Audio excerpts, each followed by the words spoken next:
Hello दोस्तों, नमस्ते। मैं कंचन बोल रही हूँ। मेरा चैनल का नाम कंचन ब्लॉग्स 3.0 है। प्लीज़ हमारे चैनल को लाइक सब्सक्राइब कीजिए। आप लोग वीडियो तो देख लेते हैं लेकिन लाइक नहीं करते हैं, शेयर नहीं करते हैं। हे हो मोरे राजा जहिया तोहरा के पाई, गंगा माई के वह दिन पियरी चढ़ाई।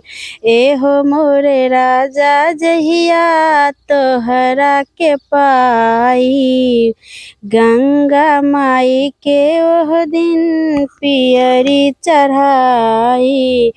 आँख के आंसू सुखल जे कर मैं इंतजार, उन्हीं खातिर कैले बानी हम हुसल हो सिंगार। ए बदरवा हो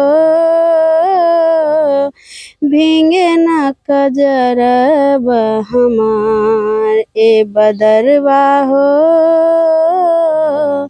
भींगे ना कजरब हमार। मेकअप कैल हम दिहल बिगारी, अब नहीं माना बत देहब तोहके गारी। हो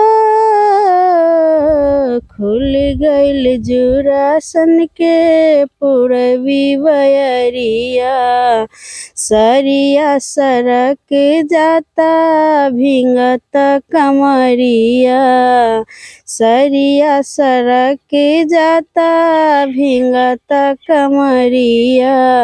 बस में हमरा आवत नइखे, बस में हमरा आवत नइखे धड़कन के रफ्तार। ए बदरवा हो भींगत कजरबा हमार, ए बदरवा हो भींगे ना कजरबा हमार।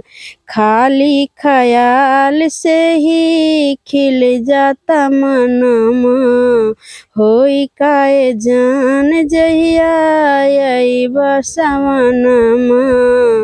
खाली ख्याल से ही खिल जाता मनमा, अइबा का जाने तू जइया सवनमा।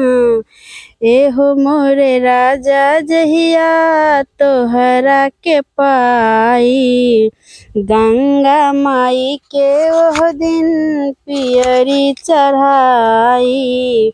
ए हो मोरे राजा जहिया तोहरा के पाई, गंगा माई के ओह दिन पियरी चढ़ाई।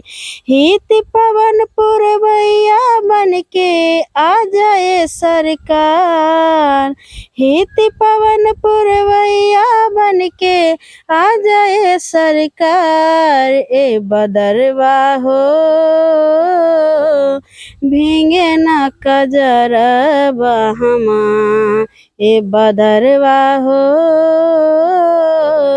भींगे ना कजरबा हमार।